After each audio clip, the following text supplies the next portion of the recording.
Hai adik-adik semua, jumpa lagi dengan kakak. Hari ini kakak akan bercerita tentang hadiah dari ular raksasa. Cerita ini berasal dari Provinsi Nanggro, Aceh Darussalam. Kisah ini diangkat dari buku 101 Cerita Nusantara, kumpulan dongeng, epos, fabel, legenda, mitos, dan sejarah, penerbit Tim Optima Picture.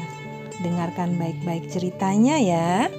Pada zaman dahulu, di negeri Semelu, tersebutlah seorang raja yang kaya raya, arif dan bijaksana.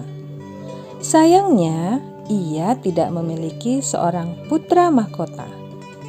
Setelah menunggu lama, berkat usaha dan doa, akhirnya Permaisuri melahirkan seorang putra yang diberi nama Rohib.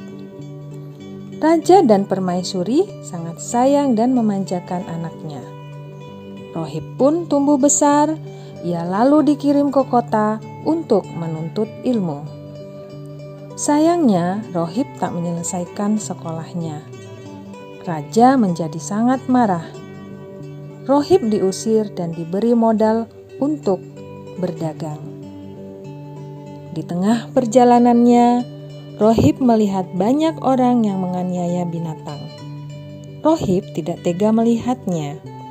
Ia menawarkan sebagian uang agar mereka berhenti menganiaya binatang. Modal Rohib untuk berdagang pun nyaris habis.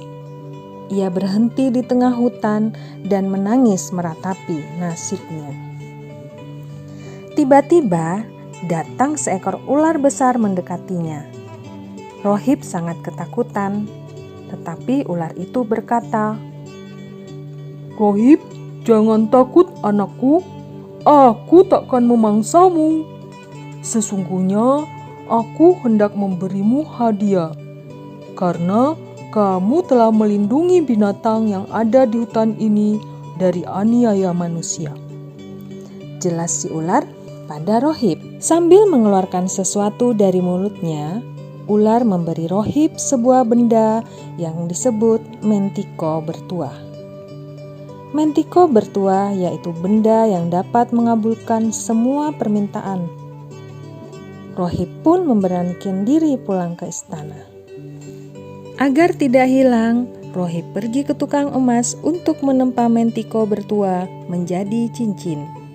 Sayangnya si tukang emas menipunya dan lari membawa mentiko bertuah. Rohib lalu meminta pertolongan pada anjing, kucing, dan tikus. Anjing berhasil menemukan jejak si tukang emas. Tikus berhasil mengambil cincin itu. Sebelum mentiko bertuah dikembalikan ke Rohib, tikus menipu kedua temannya dengan mengatakan bahwa mentiko bertuah terjatuh ke dalam sungai. Rohib pun mengira hanya tikus yang paling berjasa menemukan kembali mentiko bertuahnya. Mengetahui hal itu, kucing dan anjing sangat kesal pada tikus. Kucing dan anjing jadi sangat membenci dan memusuhi tikus. Tamat deh ceritanya adik-adik. Nah, pesan moral dari cerita ini adalah sayangilah binatang karena binatang banyak manfaatnya bagi manusia dan makhluk hidup lainnya. Sampai jumpa adik-adik di kesempatan berkisah lainnya. Salam literasi.